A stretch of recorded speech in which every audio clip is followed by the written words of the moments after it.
Okay, this is Thursday, September 6th. So we're having some issues, guys, and I might be to blame, or maybe you guys are to blame. We'll just say we're all at fault here. Are you guys not seeing the directions? Like whenever you load up the assignment and like to the Dropbox, go ahead and load it up on you guys' computers, and I want to see what it looks like from you guys because I only see mine, so I don't really know what you guys are seeing. But like on the pseudocode, I wasn't getting what I was actually asking for. A lot of people gave me just what I did in class, which is not what I asked for, or something just totally off the wall, which I appreciate that you did that, but it's not, you don't just program what you want when you get a job like I do. Just like any job, I mean, you got to know what the question is, what the answer is going to be. So let me see who has it up, who has their D2L11 ready to report ready to go. Okay, so it is right there. So there's a bunch of crap on the board. Let me lower it. So part of programming is attention to detail. And I really want you guys to focus on how I word stuff and what I ask for. Because in programming, if you put the wrong function in or you do something just minusculely wrong, it's going to be wrong. Because ultimately, what is programming? Instructions. Instructions. You're telling the computer what to do, right? So if you're scripting something and you ever say to yourself, it's not doing what it's supposed to, you're lying to yourself. It's doing exactly what you told it to, you're wrong. So if you have a program that's not working, you're wrong. It's not the computer's fault that your instructions are bad. No, so in order to alleviate this issue, I have put a PDF that I'll put in every week that will say exactly what I want, and I would suggest you open it and work with it right here. So here is exactly what I want for this assignment. Laid out. And if it would help you, do pseudocode before. The next week's going to be Turtle. So some of you graphic people are going to be a lot more interested in that. Turtle is actually a drawing program within Python that you can do a lot of really cool stuff with. Last semester, a kid made all the house sigils of Game of Thrones. He all these little angles. He drew like the wolf and all that good stuff. And then over at House Martell, he drew he wrote their logo out with the actual pencil, which I thought was really impressive. I thought he cheated because I was like, this is way above what I taught. But by golly, he did it. He knew exactly what the hell he was doing. So really impressed. I gave him some extra points, even though he didn't really need it, because he had programmed in Python before. But whatever. So I am skeptical. So if I won't ever, anyway, don't worry about it. So just follow these exactly. Write the code that achieves this goal, and you'll make 100 on your assignment. Easy as that. So I'm gonna put this in every week, and kind of give you guys some clear objectives. So also for this class, I'm gonna do each week. I'm gonna ask a question. It may be code questions, or was that the online? Am I in the online? No. So I started it in the online. I need to drag it over to this class. So what I'm going to do is each week I'm going to ask a question, and whoever answers first correctly will get an extra point on their assignment that week. I'll make everything hidden so you guys, can't just, see if you. So no wrong answers. Just give it your best, and if you get it right first, you'll get an extra point. But if you do it every week, on your final, I'll give you 5 bonus points. So incentive to this will kind of give me, a pulse of how you are doing as a student, and also incentivize you, to have a little extra points on your final. And if you're the fastest gun in the West, then fastest typer.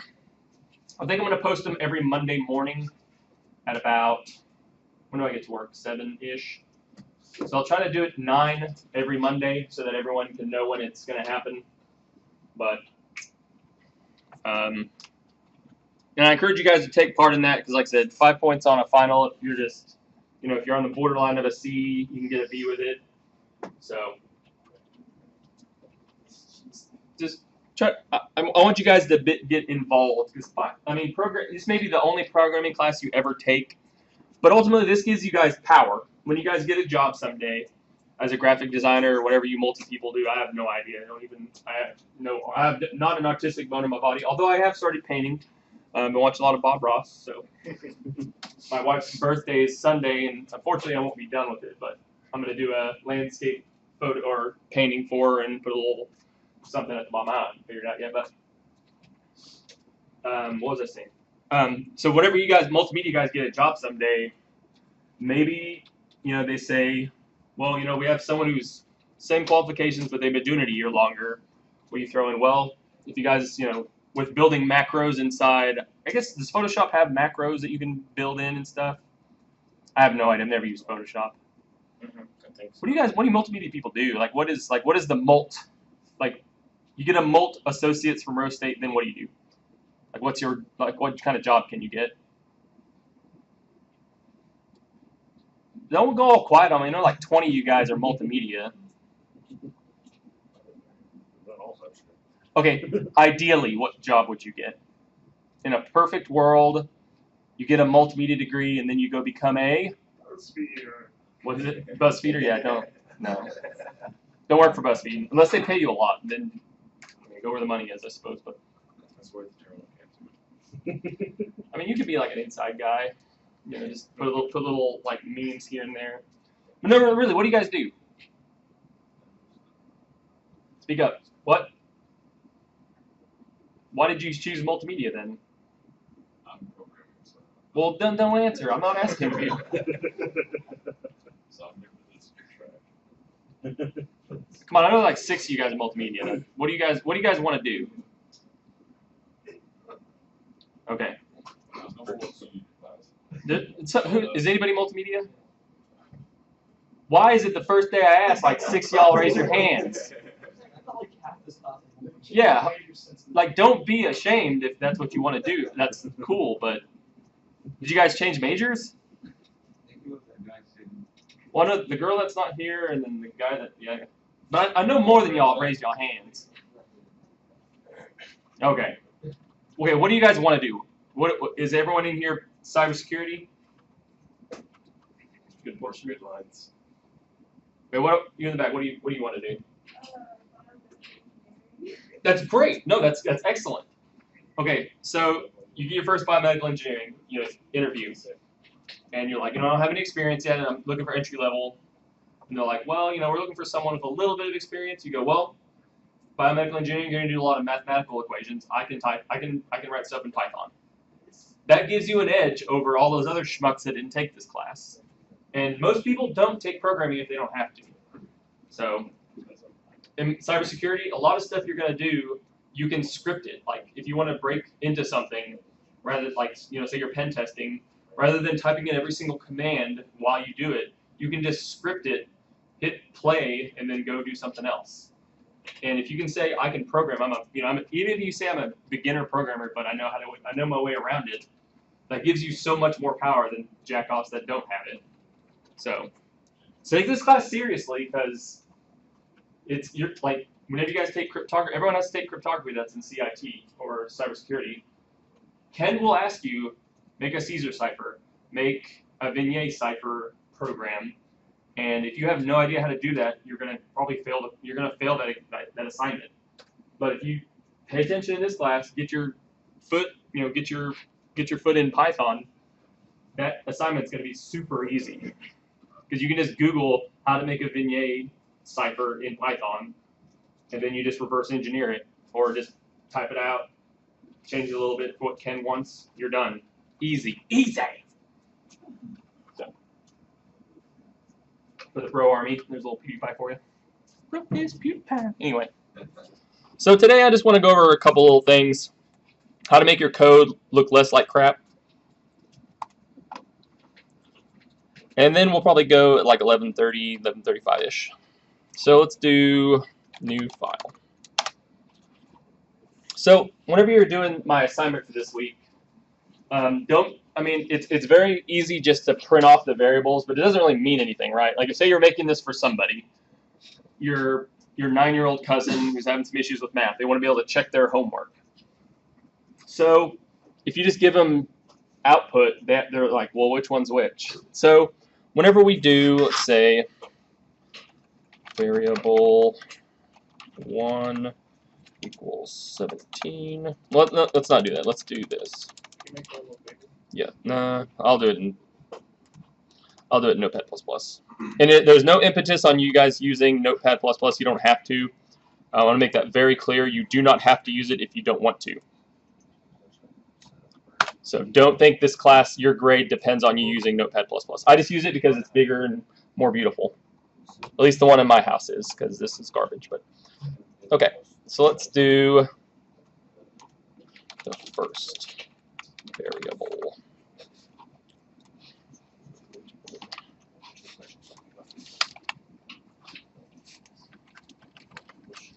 I want to make this a little easier.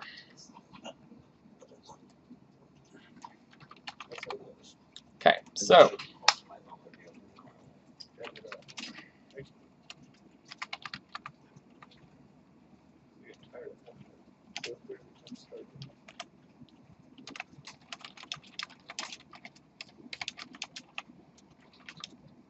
you know what? Let's go a little even more fancy.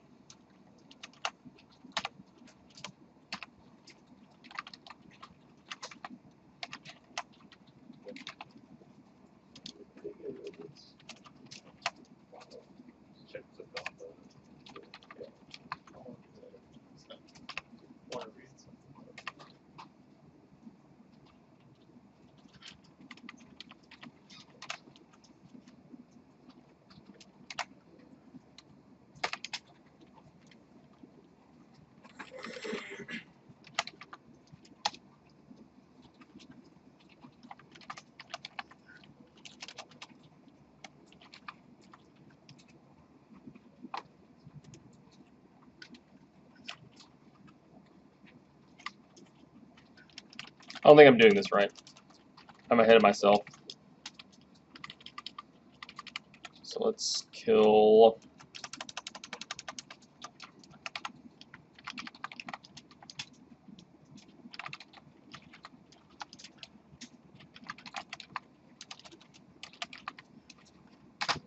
Okay.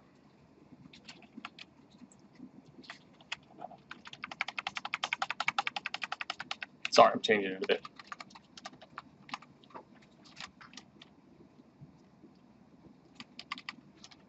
Okay.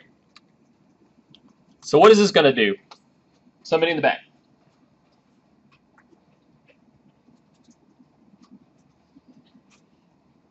You right there. The glasses. What is this going to do? Yep.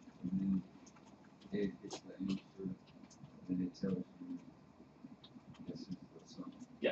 So what it's going to do, it's going to ask the user for one variable and two variables, and then it's going to add them together for you, and then we're going to print, this is the sum of, comma, and this is going to print what user one is equal to, comma, and then it's going to print the word and a space, comma, then it's going to print the second, comma, then it's going to print space equals space, comma, answer. It's not going to print the commas, that's just telling print, do this, and this, or it's not really and, we'll say as well as, so print this, as well as this, as well as this, as well as this, as well as this, as well as this.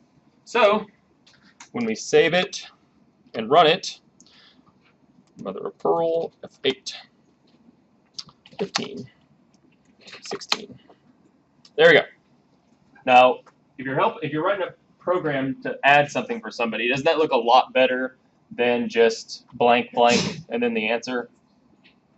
Because that's what you want. You want it to be usable. You want your code to have user usability. I guess usability is really all I need to say. So, and all I did there, scam likely. No thanks. So all I really want you guys to do, I mean that's the first part of the second. This is the second part of your assignment, right? So you just put in the Pythagorean theorem part right here, and then you do the rest of it. So, and some people, the Pythagorean theorem is not A plus B equals C. It is not the same, right? You have to square it, and then you have to square root it. Because I don't want the square. I want this. I want what C is equal to. So you need to square root it. You guys remember how to do square roots? Okay. Just in case. Are you wanting us to actually have it show up on there? What do you mean? Like A squared plus B squared equals C squared? No. You can just put, what is the first side, what is the first variable, the second variable, and then you can put like side A equal, like side A is whatever, side B is whatever the hypotenuse is, and then do all the calculations behind the scenes, and it'll say side C is whatever. That would look nice. So how do we do that? You know what? I don't want to just give you the answer, but let's go ahead and just try it out. So side C equal to, how would I do that? So user 1 to the second power.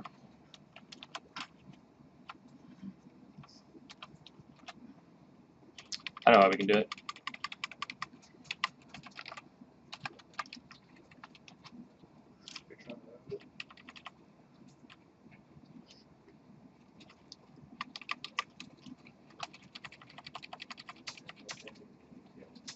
I don't think we need that there. I think it'll just do it.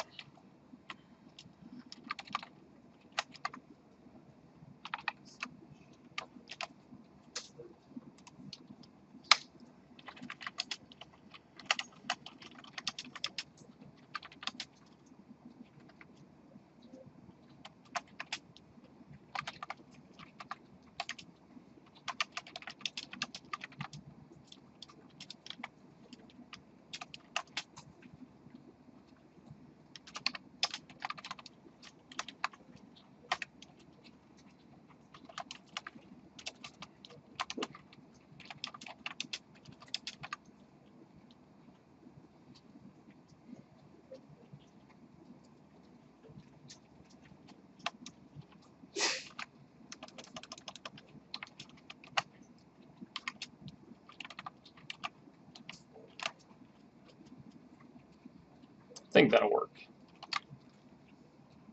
Let's run it first before you guys finish typing it out. So 4, 12.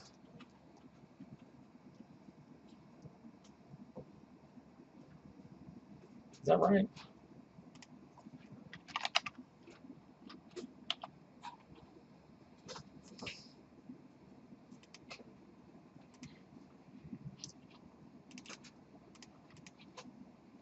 I was reading that if you use the math portion, it's not as accurate with the decimals.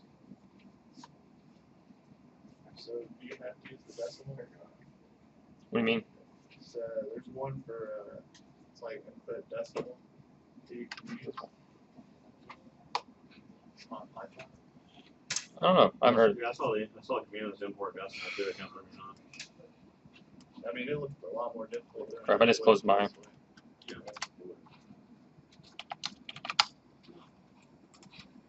That looks pretty darn accurate. It just rounds. Yeah, Lincoln said that Python defaults to 15 decimals, right? Yeah, 'cause there's a little bit of difference right here.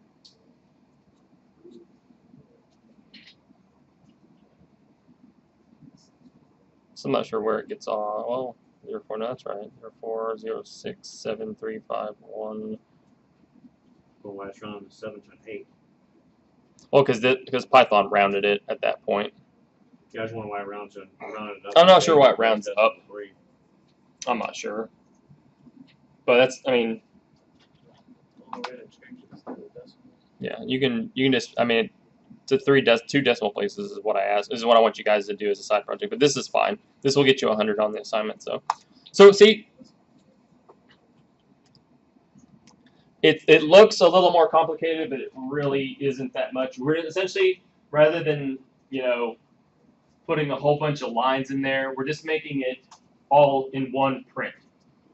And there's another way to do this. You can use the %d, and each variable goes in a parentheses at the end. But We'll talk about that stuff later. We'll talk about formatting later. This is fine.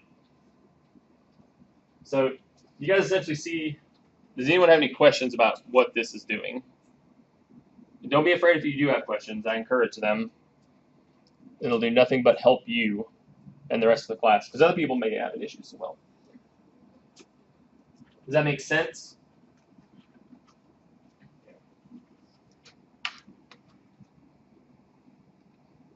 So that is essentially the first third of your program right there.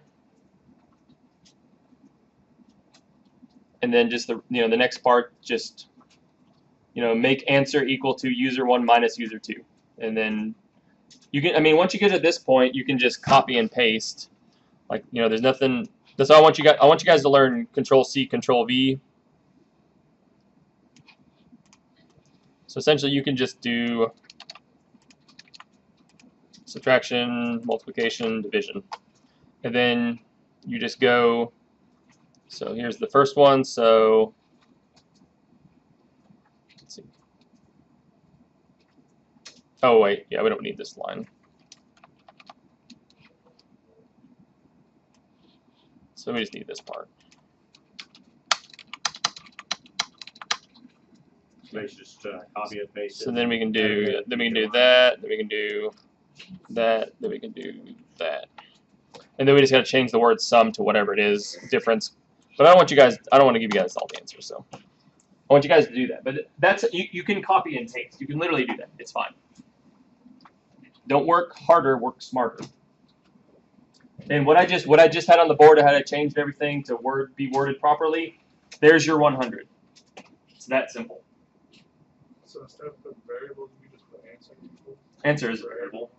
Answer is a variable. It's not a very good variable, but that I'm treating this as a variable. I was wondering about like instead of doing like variable 3, 4, 5, and all that. You can, but I don't ask you to hold on to it to do anything else with it. So you can just reuse the same variable over and over.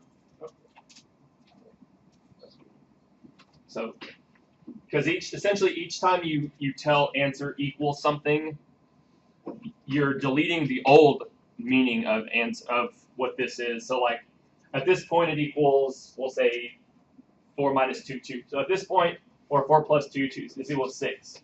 So at this point it equals 6. And as soon as I put answer equals user1 minus user2, it changes. It no longer it doesn't really cling to what it was. It's just whatever you tell it, it is. That makes sense? Yes.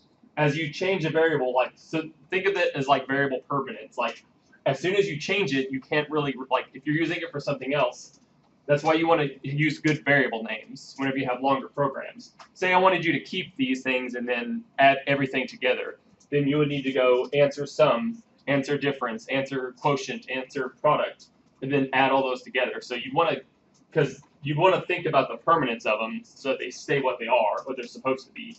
But I don't ask you that. I'm not a monster. Are you guys starting to kind of get a better feel of it? Okay. It's not as difficult as your brain, because you hear programming and you're like, oh, programming, that's for brainiacs and nerds that, live in their mom's basement and never hold hands with women, or, boys if they're girls,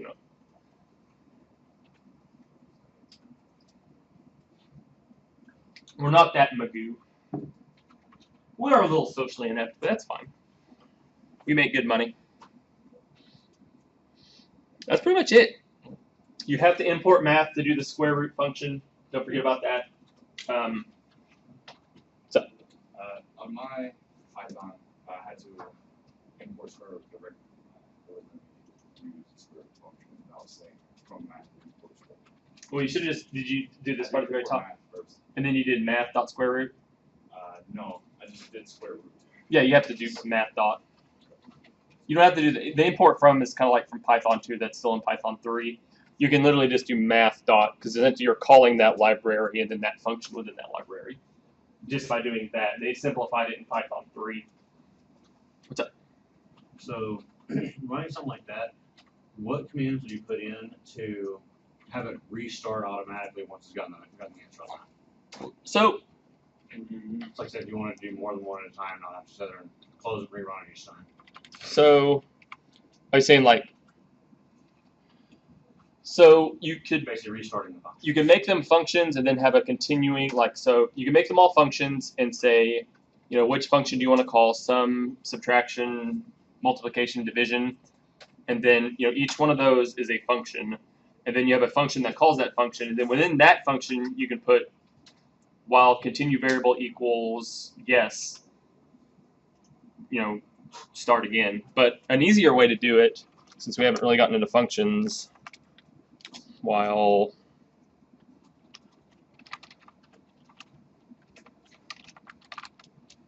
That makes sense. so we'll say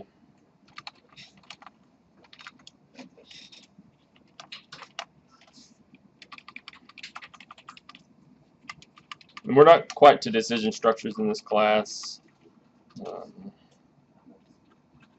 Then we'll do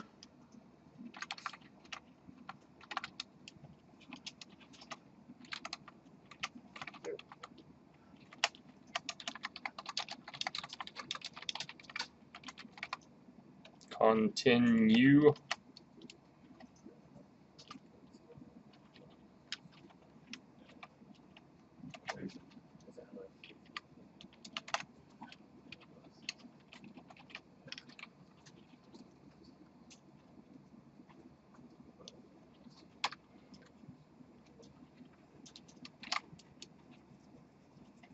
This is a very simple way. Usually you don't want to use while. I mean, this is an okay a while, but there are other ways to do it that are better, and we'll learn that stuff later on.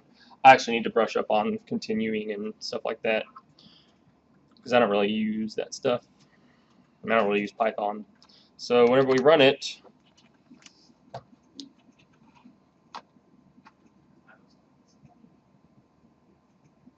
oh, Yeah, let's send me the syntax error on that.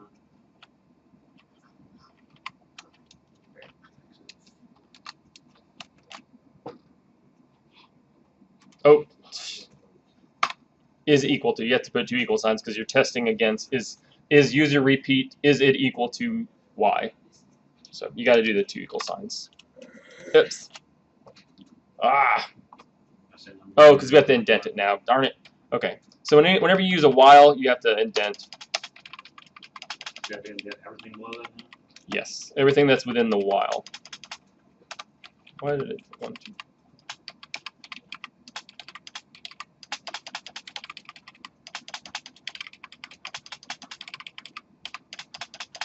So anything under the while has to be, because while is a decision, anytime you do a decision structure, you have to tab everything below it or force space everything below it that's within it. Essentially what this is telling Python, all of this belongs to this while structure. So if I were to do something, so whenever it ends,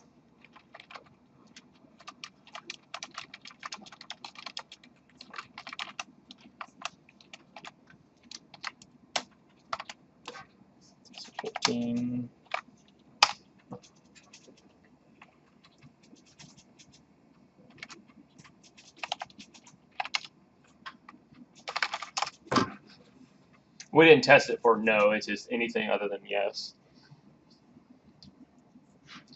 So that's essentially how we do a very easy repeat. Okay. I said, don't worry about that. This is like 2 or 3 weeks away. So we'll talk about whiles and stuff. Whiles, ifs, fors, for eaches. Does Python have for each? I don't think it does. It might. Ifs and else and elifs and all those good things. So, but I'm glad you asked it. You guys get to see it because it'll start ringing bells when we start doing it. So, all right. Any questions? All right, let's get out of here.